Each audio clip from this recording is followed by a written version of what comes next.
کروڑوں حنفیوں کے عظیم پیشوا سیدنا امام اعظم ابو حنیفہ رحمۃ اللہ تعالی علیہ کا نام نامی نعمان، والد گرامی کا نام ثابت اور آپ کی کنیت ابو حنیفہ ہے۔ آپ 70 ہجری میں عراق کے ایک مشہور شہر کوفہ میں پیدا ہوئے اور 80 سال کی عمر میں 2 شعبان المعظم 150 ہجری میں آپ نے وفات پائی۔ امام ابو یوسف رحمۃ اللہ تعالی علیہ فرماتے ہیں کہ میرے استاد محترم امام ابو حنیفہ رحمۃ اللہ تعالی علیہ کپڑے کا کاروبار کرتے تھے۔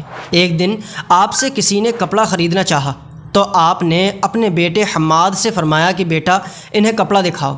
حماد نے کپڑا نکال کر اس گاہک کے سامنے پھیلایا اور پھر پڑھا صلی اللہ تعالی علی محمد۔ امام صاحب نے بیٹے سے فرمایا کہ اب یہ کپڑا مت بیچنا کیونکہ تم درود شریف پڑھ کر اس کی تعریف کر چکے ہو۔ وہ شخص چلا گیا، سارا بازار گھوما مگر اسے اس جیسا کپڑا کہیں نہ ملا۔ وہ دوبارہ آپ کی دکان پر آیا مگر امام صاحب نے اسے کپڑا دینے سے انکار کر دیا۔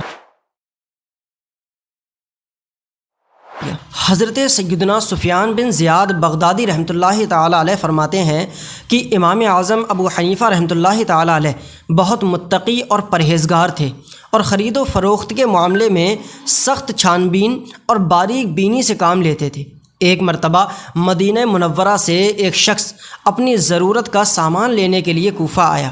اسے ایک خاص قسم کا کپڑا چاہیے تھا۔ اسے بتایا گیا کہ اس طرح کا کپڑا صرف امام ابو حنیفہ رحمۃ اللہ علیہ کے پاس ہی ملے گا، اور لوگوں نے اسے بتایا کہ جب تم امام صاحب کی دکان پر جاؤ تو جس قیمت میں وہ کپڑا دیں لے لینا، کیونکہ ان کے ساتھ تمہیں بھاؤ تاؤ کی ضرورت پیش نہیں آئے گی۔ وہ شخص آپ کی دکان پر پہنچا تو امام صاحب کے ایک شاگرد سے ملاقات ہوئی۔ اس نے خیال کیا کہ شاید یہی امام اعظم ابو حنیفہ رحمۃ اللہ تعالی علیہ ہیں۔ اس نے کپڑا مانگا، شاگرد نے کپڑا سامنے لا کر رکھ دیا۔ اس نے قیمت پوچھی، شاگرد نے 1000 درہم بتائی۔ اس شخص نے 1000 درہم دیے اور اپنی ضرورتوں سے فارغ ہو کر مدینہ منورہ واپس آ گیا۔ کچھ دنوں کے بعد امام صاحب نے وہی کپڑا طلب فرمایا تو شاگرد نے بتایا کہ میں نے تو اسے فروخت کر دیا ہے۔ آپ نے پوچھا کہ کتنے میں بیچا؟ اس نے کہا کہ میں نے اس کپڑے کو 1000 درہم میں بیچا ہے۔ آپ نے شاگرد سے فرمایا کہ میری دکان میں میرے ساتھ رہتے ہوئے لوگوں کو دھوکہ دیتے ہو۔ چنانچہ آپ نے اسے اپنی دکان سے الگ کر دیا اور خود 1000 درہم لے کر مدینہ منورہ پہنچ گئے، اور اس شخص کو تلاش کرنے پر اسے اسی کپڑے کی چادر اوڑھ کر نماز پڑھتے ہوئے پایا۔ آپ نے بھی نوافل پڑھنے شروع کر دیے۔ وہ نماز سے فارغ ہوا تو آپ نے فرمایا کہ یہ کپڑا جو تم نے اوڑھ رکھا ہے وہ میرا ہے۔ اس نے کہا وہ کیسے؟ میں نے تو اسے کوفہ میں امام اعظم ابو حنیفہ کی دکان سے 1000 درہم میں خریدا تھا۔ آپ نے پوچھا تم ابو حنیفہ کو دیکھو گے تو پہچان لو گے؟ اس نے کہا کہ کیوں نہیں؟ آپ نے فرمایا کہ میں ہی ابو حنیفہ ہوں۔ کیا تم نے مجھ سے ہی کپڑا خریدا تھا؟ اس نے کہا کہ نہیں۔ آپ نے فرمایا تم اپنے پیسے لے لو اور میرا یہ کپڑا مجھے دے دو، اور اسے سارا واقعہ کہہ سنایا۔ اس نے کہا کہ میں تو اس کپڑے کو کئی مرتبہ پہن چکا ہوں اور مجھے اچھا نہیں لگ رہا کہ میں یہ کپڑا واپس کر دوں۔ اگر آپ چاہیں تو مزید اور پیسے لے لیں۔ آپ نے اس سے فرمایا کہ میں زیادہ لینا نہیں چاہتا، کپڑے کی قیمت 400 درہم ہے، اگر تم چاہو تو 600 درہم واپس لے لو اور یہ کپڑا تمہارا ہی رہے گا، یا پھر تم اپنے 1000 درہم لے لو اور کپڑا مجھے واپس کر دو، اور جو تم نے اسے استعمال کیا تو تمہیں اس کی اجازت تھی۔ مگر اس شخص نے کپڑا دینے سے انکار کر دیا اور کہنے لگا کہ میں اس کپڑے کو 1000 درہم میں لینے پر راضی ہوں، لیکن اب آپ نے انکار کر دیا۔ بالآخر اس شخص نے کہا کہ اگر ایسا ہی ہے تو آپ 600 درہم مجھے دے دیجئے۔ چنانچہ آپ نے اسے 600 درہم دیے اور کپڑا اس کے پاس چھوڑ کر اپنے گھر واپس کوفہ تشریف لے آئے۔ آپ کے کاروباری شریک حضرت سیدنا حفص بن عبد الرحمن رحمۃ اللہ تعالی علیہ جو 30 سال تک آپ کی صحبت میں رہے، فرماتے ہیں کہ میں نے ایک طویل عرصہ امام صاحب کی صحبت میں گزارا۔ آپ کے ساتھ ملنا جلنا رہا، جیسے آپ سب کے سامنے ہوتے تھے ویسے ہی تنہائی میں بھی ہوتے تھے۔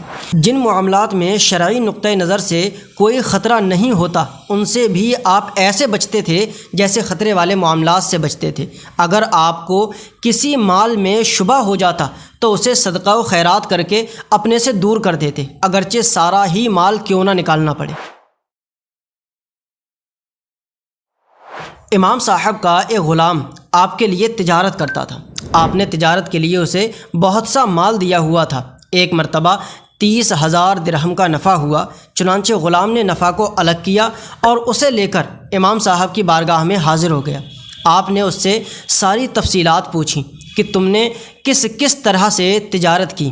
اس نے تجارت کے مختلف طور طریقے بیان کیے۔ دوران گفتگو اس نے ایک ایسی صورت بھی بیان کی جو آپ کو ناگوار گزری اور آپ کے دل میں شبہ داخل ہو گیا۔ آپ نے اسے خوب ڈانٹا اور بہت ناراض ہوئے اور اس سے پوچھ گچھ کی کہ تم نے ایسا کیوں کیا، اور اس سے پوچھا کہ کیا تم نے اس صورت کا نفع بھی دیگر نفعوں کے ساتھ ملا دیا ہے؟ اس نے کہا کہ ہاں۔ تو آپ نے فرمایا کہ تم نے سارا نفع خراب کر دیا ہے، اور پھر فقراء کو بلوا کر 30,000 کا سارا نفع ان میں تقسیم کر دیا اور اپنے لیے اس میں سے کچھ بھی باقی نہیں رکھا۔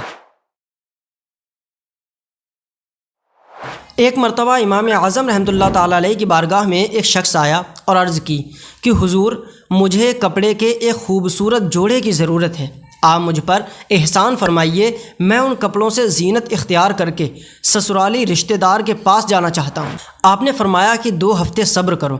وہ 2 ہفتے کے بعد پھر آیا تو آپ نے فرمایا کہ کل آنا۔ وہ دوسرے دن آیا تو آپ نے اسے ایک قیمتی جوڑا دیا جس کی قیمت 20 دینار یعنی 20 سونے کی اشرفیوں سے بھی زیادہ تھی، اور ساتھ 1 دینار بھی اس کے حوالے کیا۔ اس نے پوچھا کہ حضور یہ کیا ہے؟ آپ نے فرمایا کہ میں نے تمہاری نیت سے بغداد میں کچھ سامان بھیجا تھا، چنانچہ وہ سامان بک گیا اور میں نے اس کے نفع سے جوڑا خرید کر تمہارے لیے رکھ لیا، لیکن جب اصل سرمایہ میرے پاس آیا تو اس میں 1 دینار زیادہ تھا، یعنی وہ بھی نفع میں شامل تھا، اس لیے یہ بھی تمہارا ہے۔ اگر تم اسے قبول کرتے ہو تو ٹھیک ہے، ورنہ میں اس جوڑے کو بیچ کر اس کی قیمت اور دینار کو تمہاری طرف سے صدقہ کر دوں گا۔ جب اس نے امام صاحب کی یہ بات سنی تو وہ دینار بھی اپنے پاس رکھ لیا۔ اللہ کریم سے دعا ہے کہ وہ ہمیں بھی تجارت میں امام اعظم ابو حنیفہ رحمۃ اللہ تعالیٰ علیہ کی طرح تقوی اختیار کرنے، دیانت داری سے کام لینے اور اسلامی اصولوں کی پیروی کرنے کی توفیق عطا فرمائے، اور ضرورت مندوں کی مدد، ائمہ اکرام، علماء اور مشائخ کی خدمت کرنے کی سعادت نصیب کرے۔ آمین۔ السلام علیکم۔